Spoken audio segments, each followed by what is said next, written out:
Hi. Perfume ഇൻഡസ്ട്രിയിൽ ഇന്നും വളരെ മുന്നിൽ നിൽക്കുന്ന ഒരു പെർഫ്യൂം തന്നെയാണ് ഡേവിഡോസ് കൂൾ വാട്ടർ. 1988 സെയിൽ തുടങ്ങിയിട്ടുണ്ടെങ്കിൽ ഇന്നും ഇതിന്റെ സെയിൽ ഒരിക്കലും പുറകോട്ട് പോയിട്ടില്ല. സ്മെല്ല് വരുന്നത് ഒരു നാച്ചുറൽ ആൻഡ് ഒരു ഓഷ്യൻ കൈൻഡ് ഓഫ് സ്മെല്ലാണ്. ഫ്രഷ് ആൻഡ് അക്വാട്ടിക് നോട്ട്സ്, ഏകദേശം ഫ്ലോറൽ, മറൈൻ അക്കോർഡ്സ്, അല്ലെങ്കിൽ എന്താ പറയുക, മിൻറ്റ്, ലാവൻഡർ, ഗ്രീനി, നാച്ചുറും ഓഷ്യനും ഇൻസ്പയർഡ് ആയിട്ടാണ് ഇത് പെർഫ്യൂമിലേക്ക് വന്നത്. അതുകൊണ്ട് തന്നെ ഇത് ആ ഒരു സ്മെല്ല് തന്നെയാണ്. ക്ലാസിക്കാണ്, ഐക്കോണിക്കാണ്, എല്ലാവർക്കും വളരെ പെട്ടെന്ന് ഇഷ്ടപ്പെടുന്ന മൈൽഡായിട്ടുള്ള ഒരു സ്മെല്ലാണ്. ഫ്രഷ് നോട്ടാണ്, നല്ല ഒരു ഇൻസ്പിറേഷൻ, ഒരു പോസിറ്റിവിറ്റി എല്ലാവർക്കും എത്തിക്കാൻ പറ്റുന്ന ഒരു പെർഫ്യൂം തന്നെയാണ് ഡേവിഡോസ് കൂൾ വാട്ടർ. ഇതിനൊക്കെ ഓൺലൈൻ പ്രൈസ് വരുന്നത് 5K വരുന്നുണ്ട്. EDT വേർഷന് 5K വരുന്നുണ്ട്.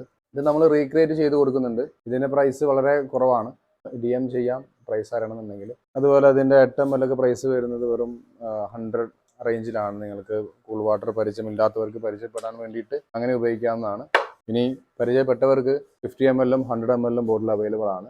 മുമ്പ് പറഞ്ഞ പോലെ തന്നെ ലാസ്റ്റിംഗ് ഇല്ലാന്നുണ്ടെങ്കിലോ, 6 hours ലാസ്റ്റിംഗ് ഇല്ലാന്നുണ്ടെങ്കിലോ, സ്മെല്ല് ആക്യുറേറ്റ് അല്ല എന്ന് തോന്നുന്നെങ്കിലോ, നമ്മളെ പ്രൊഡക്റ്റ് റിട്ടേൺ എടുക്കുന്നതായിരിക്കും. ഡേവിഡോസ് കൂൾ വാട്ടറിൻ്റെ സെക്കൻഡ് നമ്മുടെ കയ്യിലുണ്ട്, റീക്രിയേറ്റ് ചെയ്ത് നമ്മുടെ കയ്യിലുണ്ട്. നിങ്ങൾക്ക് ഏതാണോ താല്പര്യം അത് നിങ്ങൾക്ക് പർച്ചേസ് ചെയ്യാവുന്നതാണ്. എന്നിരുന്നാലും ഇത്രയും വർഷം കഴിഞ്ഞിട്ടും ഈ പെർഫ്യൂം ഇൻഡസ്ട്രിയിൽ ഇന്നും തലത്തട്ടപ്പനായിട്ട് തന്നെയാണ് ഡേവിഡോസ് കൂൾ വാട്ടറിൽ. കൂൾ വാട്ടറിൻ്റെ മെന്ന് വേറെ ഉണ്ട്, അത് പിന്നീട് നമ്മൾ പരിചയപ്പെടുത്തുന്നതായിരിക്കും. So messages, so